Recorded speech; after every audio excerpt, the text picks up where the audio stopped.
এই বিয়ের মরশুমে নিয়ে চলে এসেছি আইবুড়ো ভাতের জমজমাটি আয়োজন।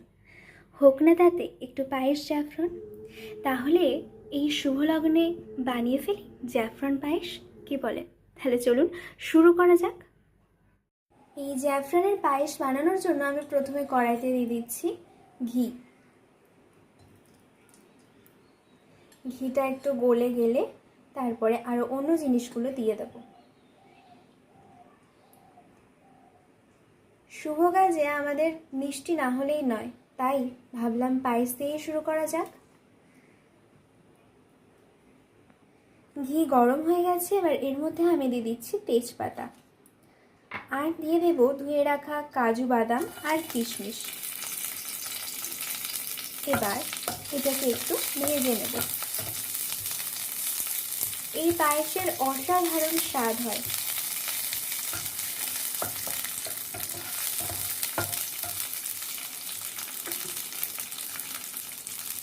দেখুন, কাজু কিশমিশ আর তেজপাতা আমার ভালো করে ভাজা ভাজা হয়ে গেছে।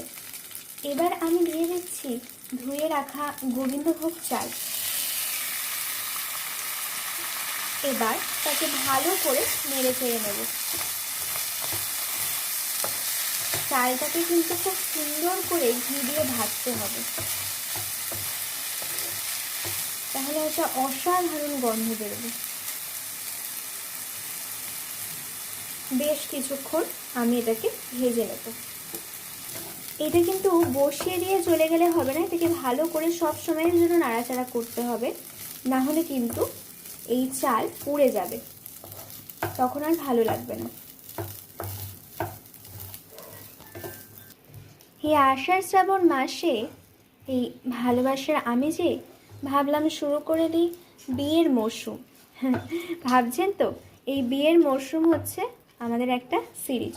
বিয়ের মরশুম নিয়ে চলে এসেছি, সেখানে থাকবে ভিন্ন স্বাদের ভিন্ন আয়োজন, এছাড়াও থাকবে বাঙালিয়ানা। তাই এই সিরিজের একটাও পর্ব কিন্তু মিস করা যাবে না, দেখতেই হবে বিয়ের মরশুম সিরিজ।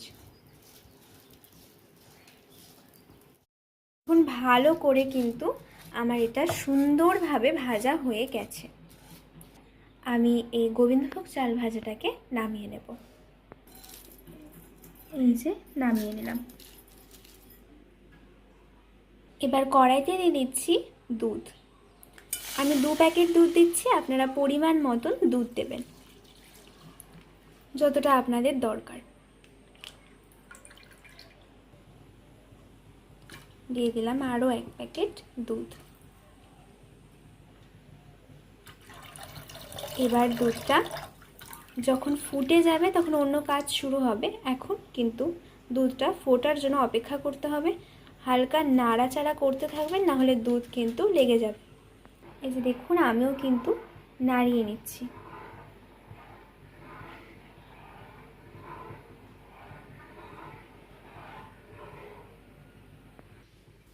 এই আইবুড়ো ভাতের পায়েস মাই কিন্তু প্রথমে মেয়েকে রান্না করে খাওয়ায়, তাই এটা তো ভালো হতেই হবে বলুন। আর যাই হোক, মেয়েরা কখনো যায় না বাড়ি ছেড়ে, মানে বিদায়টা ঠিক নয়, তবু যেতে তো হচ্ছে, তাই তাকে একটু ভালো করে রান্না করে না খাওয়ালে হয়? দেখবেন যেন দুধটা যেন না উথলে পড়ে বা পুড়ে যায়, সেটা কিন্তু খেয়াল রাখবেন। আচ্ছা, দুধ কিন্তু ফুটে উঠেছে। এবারই আমি এর মধ্যে ভেজে রাখা গোবিন্দভোগ চালগুলোকে দিয়ে দেব।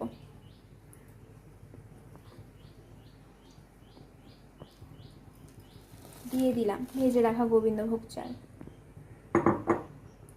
এবার ভালো করে একটু নাড়িয়ে নেব।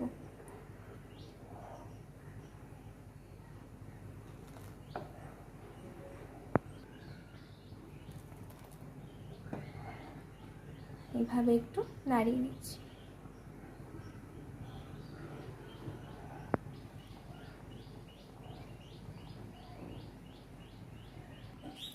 আমি চালটা এই কারণে ভেজে দিয়েছিলাম যাতে চালটা দলা দলা না হয়ে যায় আর গন্ধ যাতে খুব সুন্দর বেরোয়। দেখুন, চালগুলো কি সুন্দরভাবে সেদ্ধ হয়ে গেছে, মানে প্রায় রেডি তো হয়ে গেছে। এবার আমি এতে দিয়ে দিচ্ছি সামান্য দারচিনি গুঁড়ো। মানে একেবারে সামান্য, যাতে সুন্দর একটা গন্ধ হয় সেই জন্য দিয়ে দিচ্ছি দারচিনি গুঁড়ো।